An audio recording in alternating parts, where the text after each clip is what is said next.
Friends, good evening. Hoping I am audible and visible. Hoping I am audible and visible. I am starting. Today, I will read from the letters of Syama Prasad Mookerjee. Friends, Yes, I am audible. good evening. Hoping I When he was cabinet minister in Fazlul Haq ministry in Bengal, letters to the governor and of Bengal and Viceroy of India, Lignitko. I'll read from those letters. I am trying to search out where is those sentences, where is those words that in those letters he expressed his activities, actions against 1942 movement, August movement, and its proposal for compromise with the British against the attempts of freedom movement. Where is that sentences and those words, even some few words, I'm trying to find out. For last 8 decades, Congress and more the communists are giving violently in abusive languages that the crime of partition of Bengal, the number one criminal is Syama Prasad Mookerjee. And that narrative has suddenly changed. In last few days, the moment the West Bengal government has started process of observing the 20th June as the birthday of West Bengal. That very same communists, Marcuse, Camus, now a narrative is that Syama Prasad Mookerjee has no contribution or little contribution to the formation of West Bengal. I think their stand is so contradictory. If Syama Prasad Mookerjee is the number one criminal of Bengal partition, obviously the natural conclusion is he is the number one contributor to the fact of formation of West Bengal. How can the logic be now he has no contribution to the formation of West Bengal? How contradictory. That is abusive, it is abusive. Only the common thing in two different, completely opposite narratives is that abuse Syama Prasad Mookerjee in this way or that way. The logic is standing contradictory to each other. And they are feeding these narratives to the people of India, people of Bengal. And let me start finding those words where he has sent proposal of compromise with the British against attempts of freedom movement of India, which they are claiming. Are those really in the letters of Syama Prasad Mookerjee to Govornor and to Viceroy Lignitko? Or these are the letters, papers manufactured in Alimuddin Street or Tinmurti Bhavan by Nehru and his agents or Sabarmati Ashram? Are they manufactured documents? Now let me start. I am reading from a volume, a phase of the Indian struggle. The Indian struggle is by Subhash Chandra, published from London in 1935. Here this volume is a phase of the Indian struggle by Syama Prasad Mookerjee. The name is particularly Syama, Sasyama, Prasad Mookerjee, Mookerjee. H he's not using, but nowadays we use Syama SH, we add H. But in this volume and also in the letters which was addressed to Governor and Viceroy, there is this name, Syama Prasad Mookerjee. Syama Prasad Mookerjee. In Syama first name Syama, H is absent, Prasad okay, Mookerjee, Mookerjee. And the book was published in 1942 from Modern India Press, 7 Wellington Square. I am now reading. Okay? Start reading. Yes. March 7. March 7 means March 7, 1942. Is in the cabinet of Fazle Haq, Syama ministry in Bengal. Few months before the starting of the thinking of 1942 August movement by the Congress. This is March 7, 1942. When he got the smell that Congress is thinking in terms of starting some movement.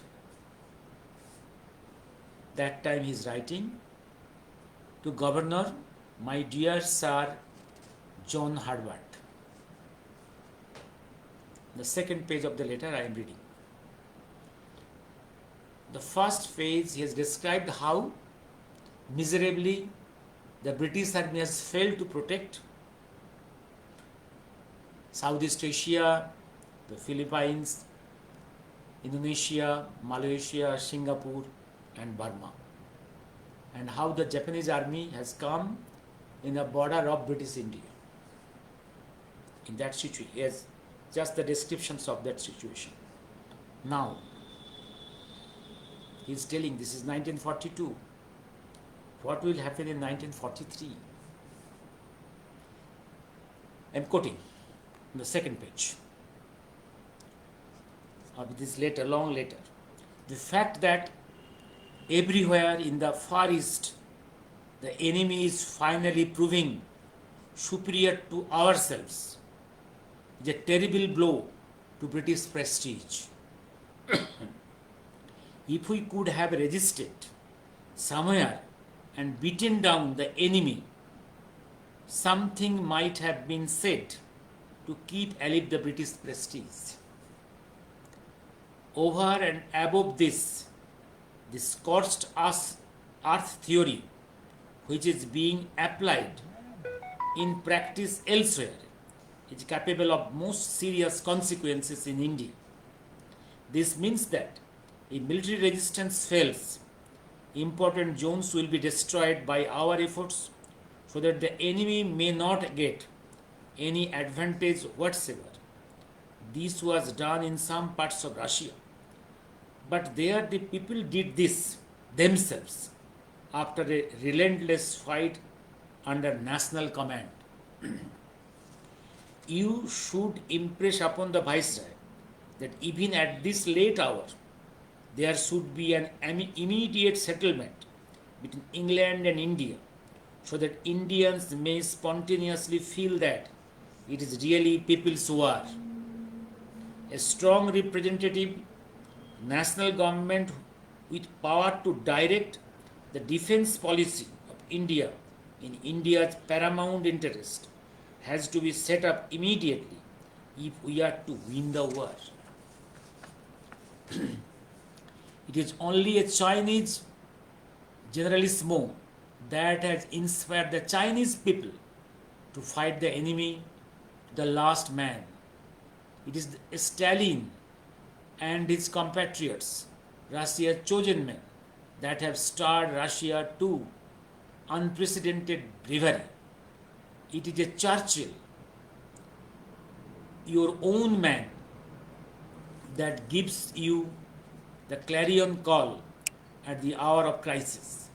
Your constitution permits the people of your country, acting through their representatives, to demand change of horses even in the midstream. Prime Minister and ministers whom the country does not want are quietly got rid of in pursuance of a genuine public demand. Here, on the other hand, the real power is in the hands of an irresponsible bureaucracy whom we cannot remove if we consider such removal to be imperative in our national interest. I have placed before you a number of times my proposal that we should be given the power to raise a home army for the defense of Bengal.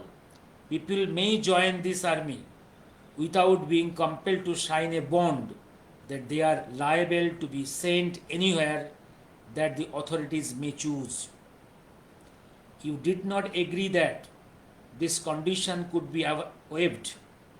Whatever may have been the argument in favor of this condition in the past, today when a grave danger has almost reached our door and our resources are hopelessly limited, there can be no reason why we should not be allowed to raise our home army for the defense of our own motherland.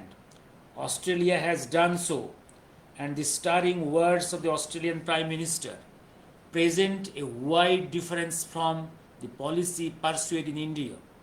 I am sure that if the British authorities make this little gesture, even at this late hour, this will capture the imagination of the people in an effective manner.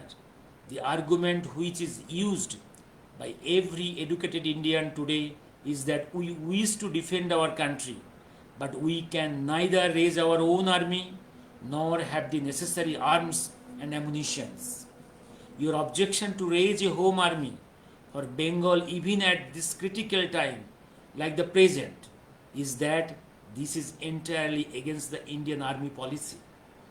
My reply is that today that policy must be determined first and foremost in the interest of India. If it is necessary for the defense of Bengal or India that the Bengal Home Army may have to be sent out of Bengal, that will be done. But that will be done in a clear-cut, coordinated manner, not by expanding in an unreasonable measure the theory of India defending the outer walls of the country at the sacrifice of threatened areas of Bengal or other parts of India. We want that Bengal should be defended today by Bengali soldiers to as large as extent as possible, supplemented by other Indian soldiers if necessary, and only as last step by non-Indian soldiers. Your next objection is that sufficient arms and ammunition are not available. I shall not waste your time by asking whose fault it is that there is no larger production of equipment for India's use today.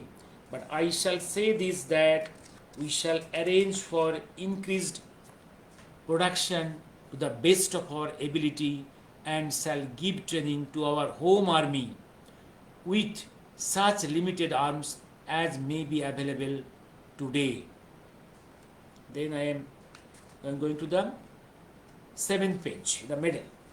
But civil defense and military defense must be fully coordinated, and in both spheres they must represent the people's best efforts, controlled by the representatives of the peoples themselves. We as ministers are completely in the dark regarding the military policy in our part of the country. Immediate coordination between civil and military policy is essential, and this must be done with the full cooperation of the people's representatives. There are many Indians who do not like that British administration should be perpetuated in India. There are many Indians who do not like that British administration should be perpetuated in India.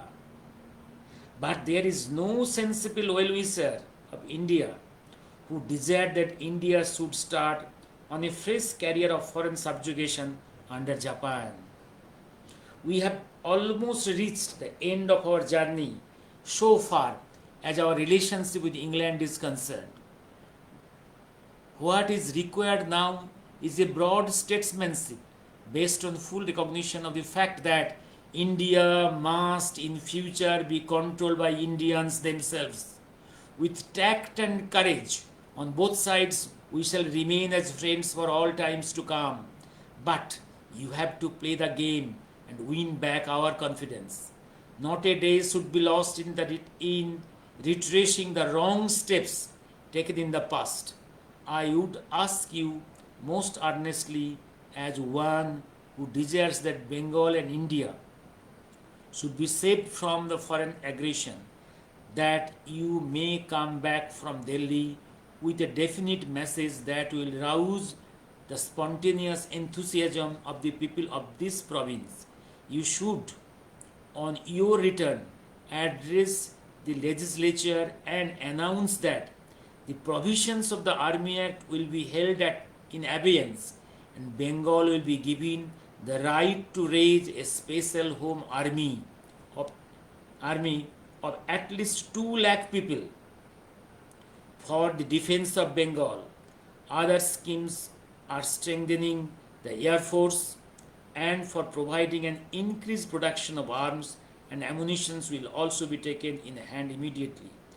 A provincial committee of national defense consisting of representatives of civil and military authorities will be set up in Bengal. All political differences will be kept in background and the cooperation of all those who are in favor of fighting the enemy will be readily sought for. I shall not the least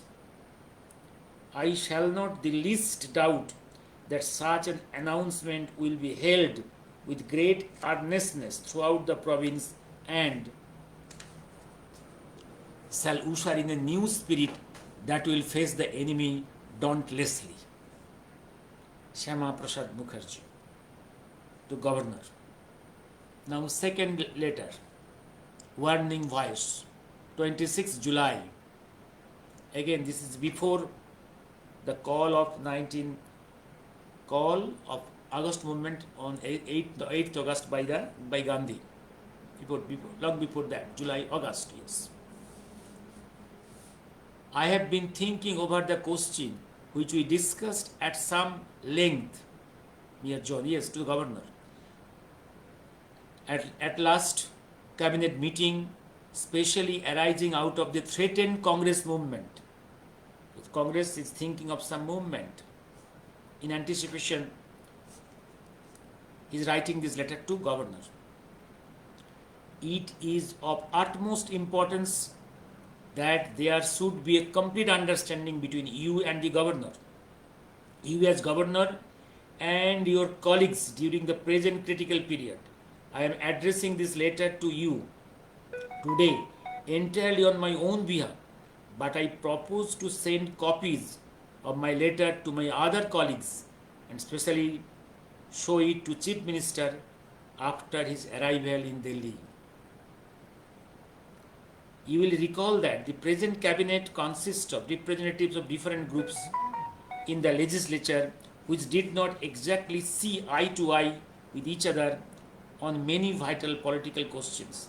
The parties, however, joined together under the leadership of present Chief Minister and decided to give him their support in the formation of the new cabinet on a general understanding that the new ministry would work for maintenance of the communal harmony based on a policy of just administration affecting all communities and also lend its wholehearted support for the purpose of winning the war.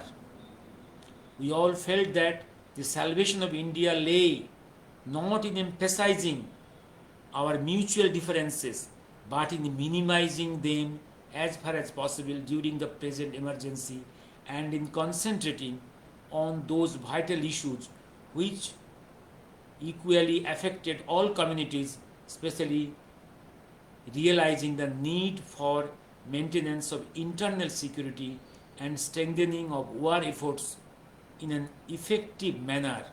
For carrying out this policy, it was essential that even within the framework of the present constitution, responsible ministers must have wide powers to act for the good of the province, unhampered by interfering or obstructive activities of the governor and the permanent officials concerned. We, in our part, have been able to demonstrate that Hindu and Muslim representatives can work together in a spirit of common understanding in spite of grave provocation coming from within and without. And there, and the long writing here is blaming that you do not like this ministry, our ministry, Syama ministry. You are disliked our ministry. You do not like Fazlul Haq. All these abstract. But our idea of forming this government is this. And you are always eager to form a new cabinet in place of us, a Muslim League government, a communal government. It's just warning. The long letter. You dislike Fazlul Haq. Is warning. In various matters such as the release of political prisoners or in charge of policy of arrest and detention or the Home Guard scheme as finally prepared by the Chief Minister, we had made proposals which in our opinion would have secured a spontaneous cooperation from larger sections of the people of Bengal, Hindus and Muslims fully consistent with the security of the province, and they met with nothing but continued obstruction from you stage after stage. You means governor, you are obstructing our policies. The pity of it is that you have allowed yourself to be guided in vital matters concerning the rights and liabilities of the people by the advice of one section of permanent officials and not by your constitutional advisors. You are being advised by some permanent officials but not by the elected constitutional representatives. That's the tragedy. Section 52 of the Government of India Act, which clothes you with special responsibility, is capable of very wide interpretation, especially during period of war. You have allowed to function in this province, a government within the government, where a real power has been wielded by men who have very little responsibility in carrying on constitutional government of the province with the willing support of the people. This is a serious charge against you. A serious charge. It is a serious charge against you. You are not allowing the elected constitutional representatives to work, but you are being led by some permanent staff who are not elected. I feel definitely convinced that even at this late hour, we can create a people's war front which would include within its sphere everyone who is prepared to put up a stubborn fight against impending aggression of the enemy. There is no difficulty about those whose past political views do not create any doubt in our mind, but many of our permanent officers, and I believe you also, influenced as you are by their opinion, very often tremble at the thought of accepting the cooperation of patriotic Bengalis who, to put it even at its worst, were hitherto the enemies of British policy in India. It is recognized today by Britain It is recognized today by Britain and her representatives in India that so far as Britain and India go, India's right of independence is acknowledged. India's right of independence is acknowledged. Therefore, there is no further quarrel between them and us as regards our past relationship. As regards the present and the future, the main problem is to beat the enemy out of our country. After a gap, I am going to page 20 of the letter. Trust will beget trust. Trust will beget trust. There have been occasions in history when parties fighting with each other had joined together for a common cause. What about Russia? Who could have dreamed that Russia and England would stand solidly together for beating a common enemy? Are representatives of the two countries today discussing their past differences or questioning each other's sincerity in relation to their past activities? After all, it should not be forgotten that we stand very close to devastating war which has already done havoc in several countries which were previously under British occupation. May I ask, where are those high permanent British officials who were the trustees and guardians of the local inhabitants of those lands? Many of them has quietly or hurriedly left those countries, but people belonging to those lands are still suffering misery at the hands of the enemy. Today you have no right to keep behind the prison bars or under restriction any Bengali who offers the hand of cooperation to serve this province at this time of national peril. The proposed Congress movement has to be examined from a new angle of vision on the present occasion. The proposed Congress movement has to be examined from a new angle of the vision on a permanent occasion. In the past, a similar movement affected only the relationship between rulers and the ruled. Today, the movement will assume tremendous importance in view of the fact that enemy is standing near the gate. The detailed program of the movement has not been disclosed yet. The announcement made by the working committee that the British is being asked to withdraw, followed by further explanations that such withdrawal will not interfere with the British or Allied troops remaining in India and fighting enemy. If the British withdraws today in implicit disobedience to the demand of the Congress, neither the provinces nor the centre can set up general acceptable government, but chaos and civil war will ensue almost immediately. The Hoods may take over charge of certain territories, and other organized elements may also take their chance. The British troops under military command would also naturally like to take advantage of the situation and may establish military rule over the entire country. The whole scheme, unless it is further explained, is capable of such such preposterous developments that people with ordinary intelligence are not likely to think much of it. The general issue before the country will be somewhat as follows. Here is the war which we want to support, but we would like to support it not as slaves but as free men. We would like to support it not as slaves but as free men. The Allied powers say they want to crush the possible domination of the world by brute force.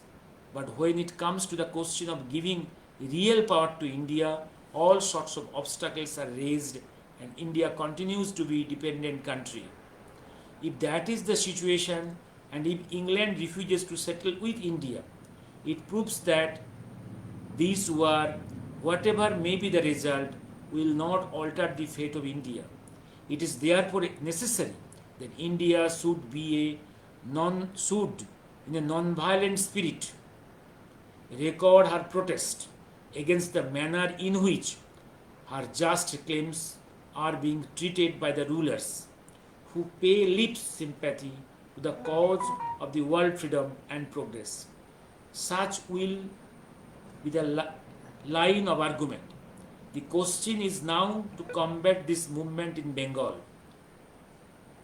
The administration of the province should be carried on in such a manner that, in spite of the best efforts of the Congress, this movement will fail to take root in the province. It should be possible for the specially responsible ministers to be able to tell the public that freedom for which the Congress has started the movement already belongs to the representatives of the people. In some spheres, it might be limited during the emergency. Indians have to trust the British not for the sake of Britain, not for the advantage that the British might gain, but for the maintenance of the defense and freedom of the province itself. You as governor will function as the constitutional head of the province and will be guided entirely on the advice of the ministers. Permanent officials must be made to feel that the ministers will have both power and responsibility and they can never approach you over the head of ministers or by way of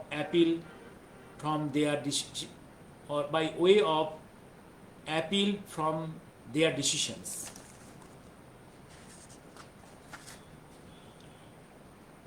The passionate idea of India's freedom is India's birthright.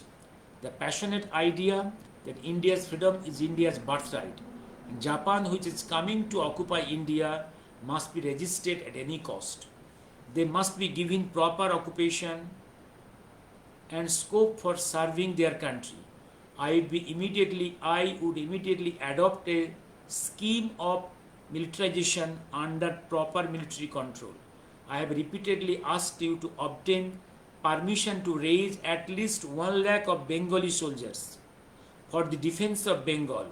You have raised 3 objections every time when I have approached you on this question, and to my mind, none of these objections can stand a moment's scrutiny. You have said that Bengal cannot have her own army. That may be the present regulation. That regulation is man's creation and man can undo it. If one way to settle our problem is to allow us to raise an army of our own under proper control and discipline, no one has the right to object to this proposal. Secondly, you have said there is no arms and ammunitions. We are not going to tolerate this excuse for even and for good, forever and for good. Arms and ammunitions must be manufactured by us or imported into India from other countries. Everyone may not be given arms immediately, but a beginning must be made with the least delay. Thirdly, you have said that there are no trainers. Trainers have to be brought from other parts of India or the empire if necessary. All these objections must be surmounted, and a failure to do so affords a legitimate ground for a movement,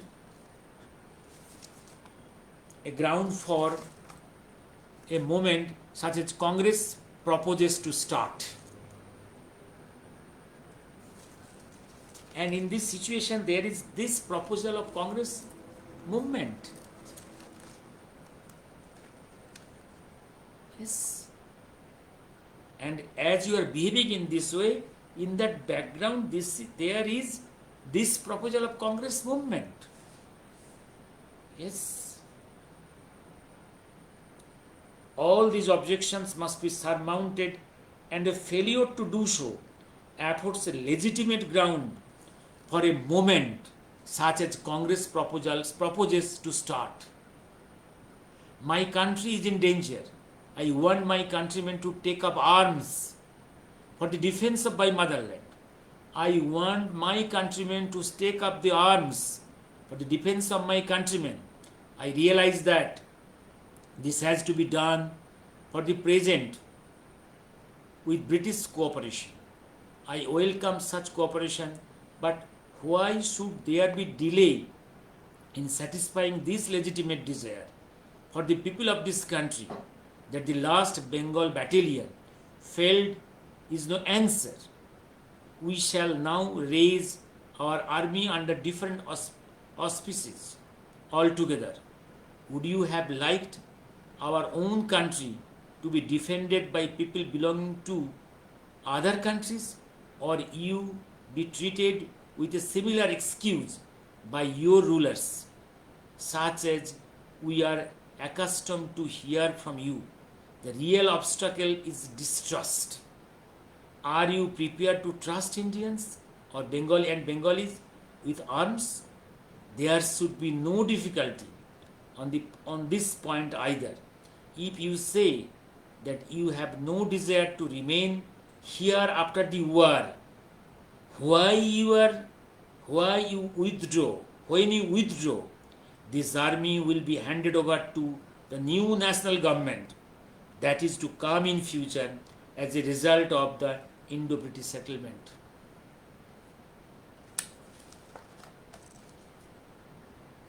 Practically, he is justifying the Congress movement and demanding for People's Front, a Bengal army to defend, the People's Army to defend Bengal.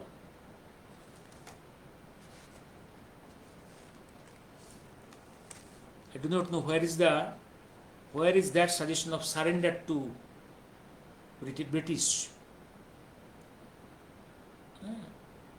Where is the activities against 1942 August movement? It breathes an atmosphere of defeatism. We do not know when the Japanese propose to invade Bengal, but we take it that they will meet with tremendous resistance here. That resistance will be mainly offered not by policy of non-cooperation, which is the basis of the denial scheme, but by vigorous and aggressive offensive launched by the Allied forces. Long before that happens, people are deprived of their boats. Carriages, bicycles, etc. They are not only put to tremendous personal inconvenience, but there is serious dislocation of trade and business.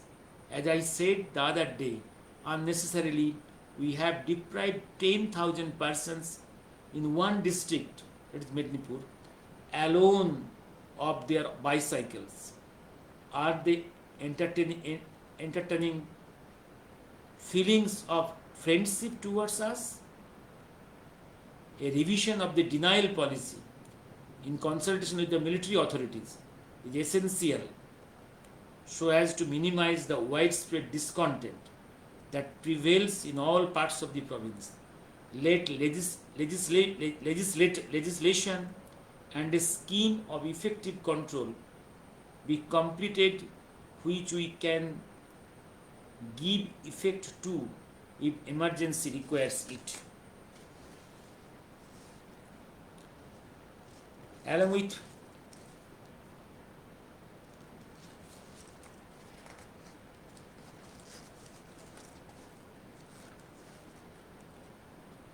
I am going to the appeal to Viceroy on 12th August, after the call of the 42 August movement on 8th August.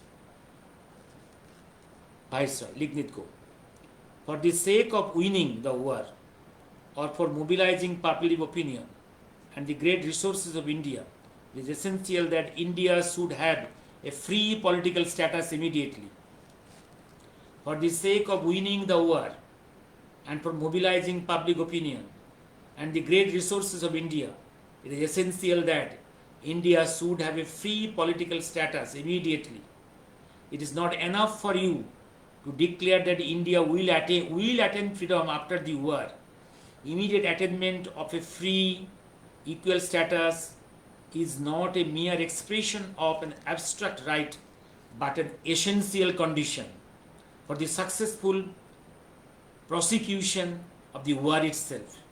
My experience as a provincial minister under the present constitution convinces me that the present system of administration, which places the final power of veto in the hands of British representatives and which provides scope for interference with the legitimate activities of ministers, can never serve the wartime requirements of the country.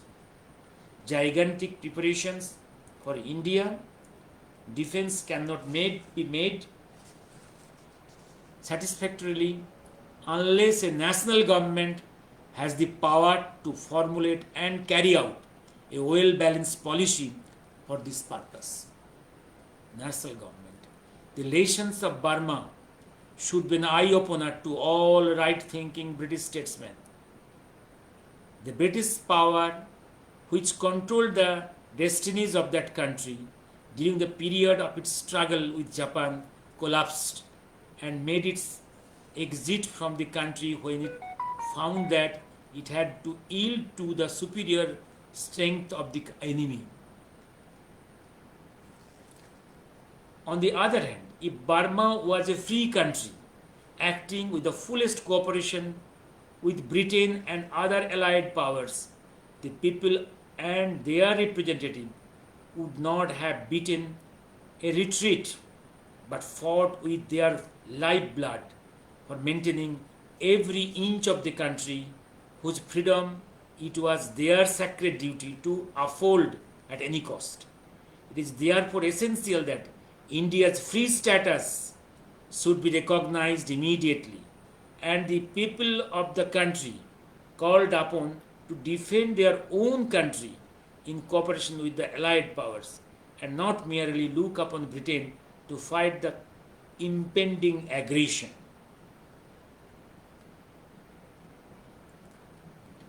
At the same time, a refusal of the part of the British government to deal with the real demand of the people in a spirit of true statesmanship will be an even greater disaster. And by this unwise decision, it is they and not the Congress who will precipitate a crisis in India. It is not Congress, it is the British which precipitated the crisis in India.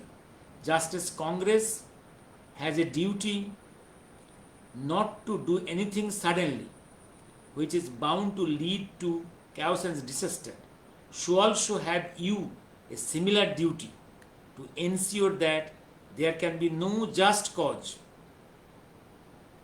for discontent and dissatisfaction.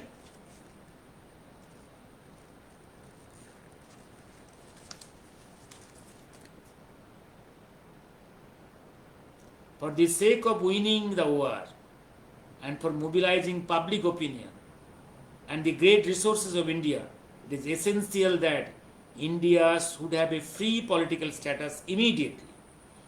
It is not enough for you to declare that India will attain freedom after the war.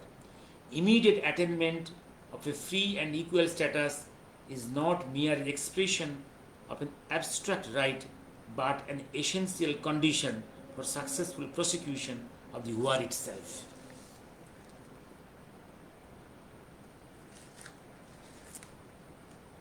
Friends, have you find anywhere he has surrendered to British?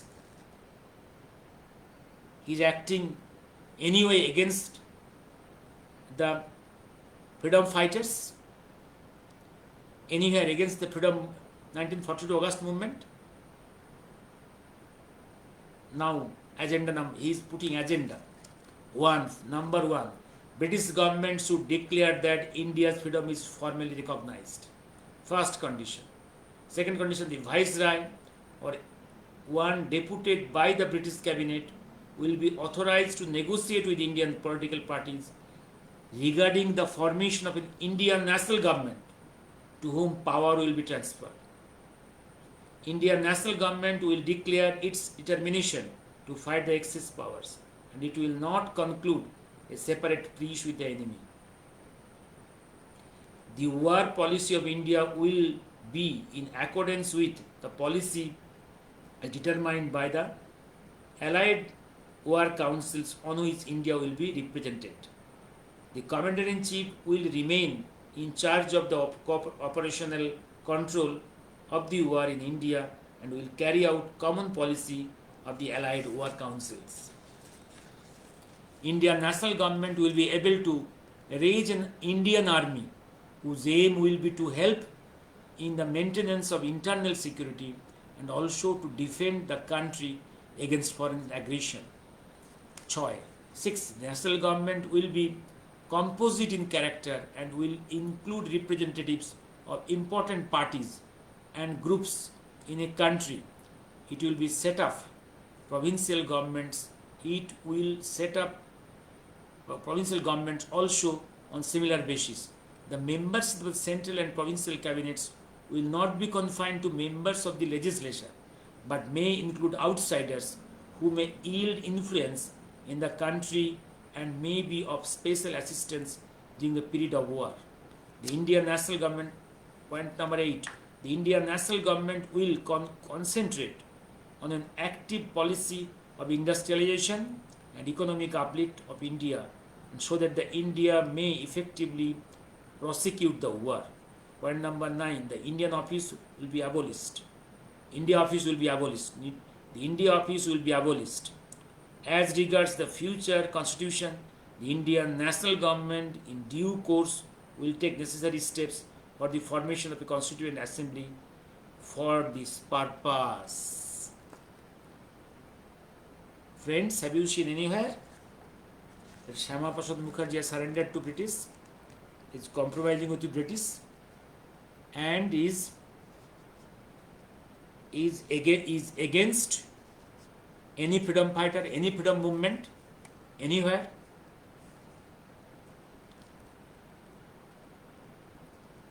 If you can see, please show me that line. Yes.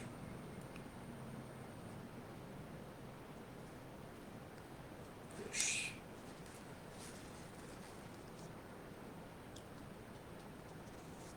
And last is the resignation letter. The provincial autonomy, a colossal mockery. November 16, 1942. That is after seeing the massacres in Midnapur. Cyclone torn Midnapur, on which again where the free government was, and also where thousands of cycles were taken away and thrown to the rivers. Rice was taken out from the godowns and being destroyed. Houses were being burned. British police was raping the mothers and girls. All these massacres were, and he concluded that he cannot continue as cabinet minister. He resigned. Returning to Calcutta, he resigned, and this is the last, this letter of resignation. I have decided to resign from my office as minister. When I accepted office nearly a year ago, I was fully aware of difficulties of task I was undertaking. The province was then surcharged with communal tension, almost unprecedented in its history. The war situation was also fast developing into serious proportion, and the problem of strengthening the defense of the country was certainly one that required the combined cooperation of government and people.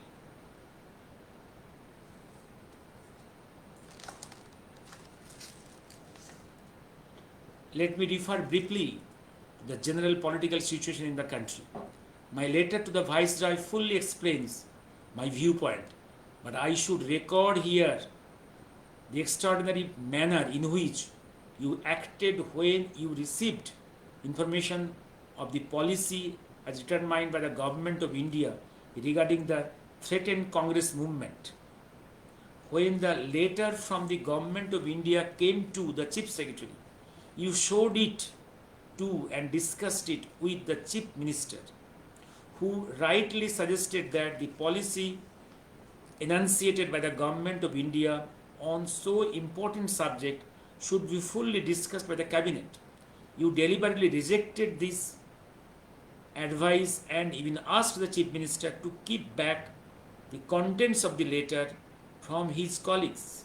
Although some permanent officials saw it and recorded their plans for giving effect to the directions, you decided that the cabinet would consider the letter only after information had been received from the Government of India that effect had actually been given to the policy formulated by it following the arrest of the Congress leaders.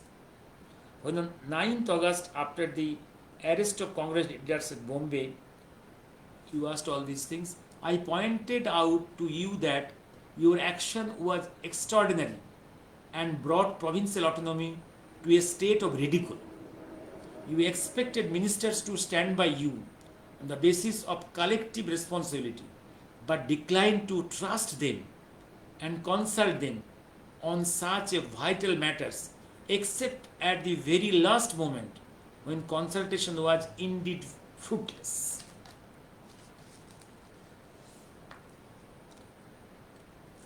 Immediate establishment of composite national government at the center and in provinces enjoying real power and pursuing an all-out defense policy coordinated with the general war policy of the allied powers is essential to as such for India's welfare as for that of the allied powers themselves. Lack of Indian unity is a false plea but forward by British spokesmen. No political advance in the past was made conditional upon the complete unity within India. If British government decides to transfer real power and not play with the old game of divide and rule, the parties must unite in their own interest. Those who do not unite in spite of real transfer of power will automatically fall in the background. The fact is that the British government wishes to hold India under this sway at any cost. The demand of India is simple and straightforward. A slave cannot fight. A slave cannot fight wholeheartedly for any noble cause. India wants that she should be free country and she should fight along with other free nations for the liberation of humanity against the onslaught of Axis powers.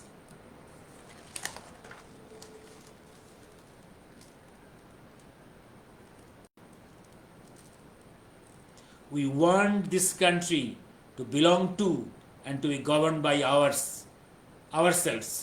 India has for a long time allowed herself to be sacrificed at the altar of imperial greed. The doctrine of benevolence stands exploded, and you can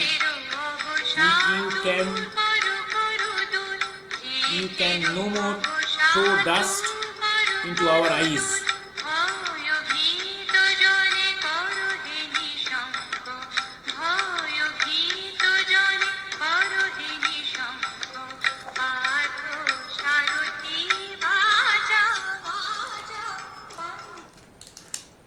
আমি 10 minute পরে কথা বলছি 10 minute পরে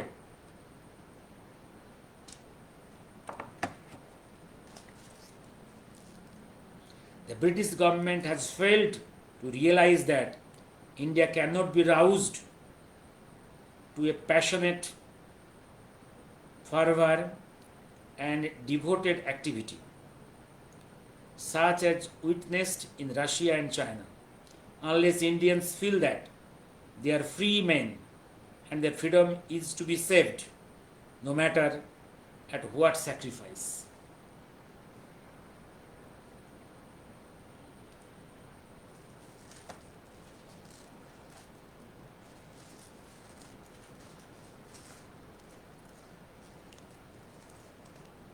Friends, I hope some of you will go through the whole length of the letters of this time written by Syama Prasad Mookerjee to Governor and to Viceroy. Please go through the whole length of the letters, not in parts, as quoted by these scoundrel historians. Where is the compromise? Where is the compromise? And compromise in which conditions, which situation? What is this demand?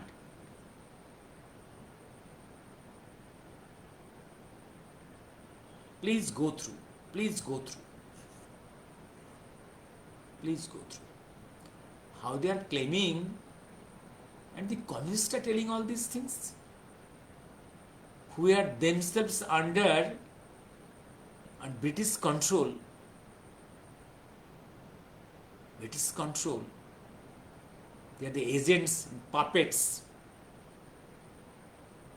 of British. They are claiming. And whatever these letters they are quoting, manufacture false documents, false letters in their party offices by scoundrel historians, scoundrel communists.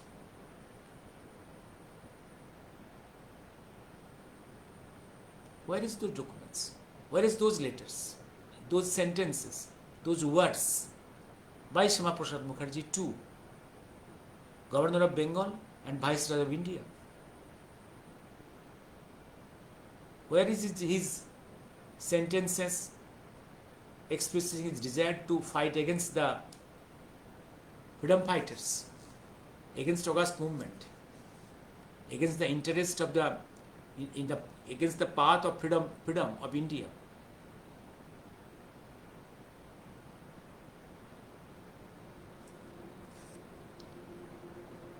Today I have just read out the things. If I have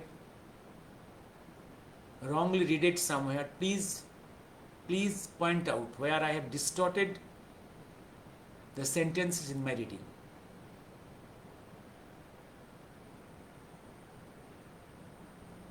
I have written today that the communist historians has got a standard operating procedure of writing history. They will manufacture a story, manufacture a narrative, and enforce the narrative with references from the writings of their own people. They will write some narrative, very wrong, distorted narrative, false narrative, and they will enforce that narrative with references from writing of their own group, who are another group of scoundrels.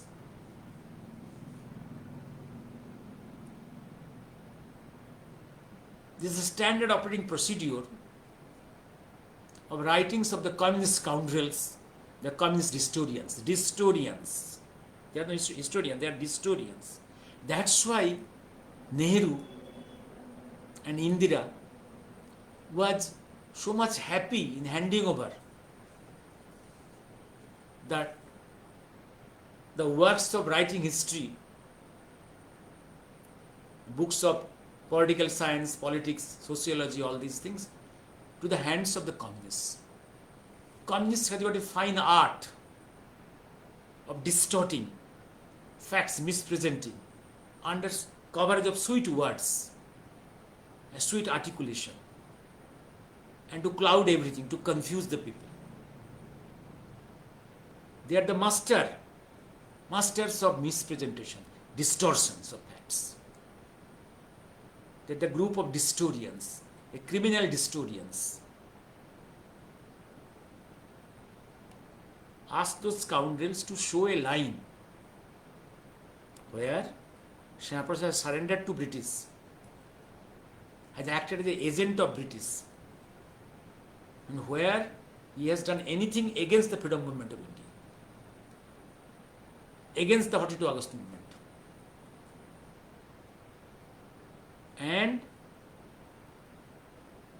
And where is the compromise? And where is the compromise in which conditions?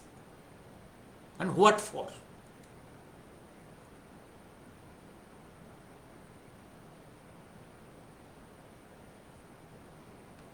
Thank you, good night. Arindam Ghosh. Thank you, Dr. Wu. Amar pranam neben. Thank you. Good evening. Let me stop here today.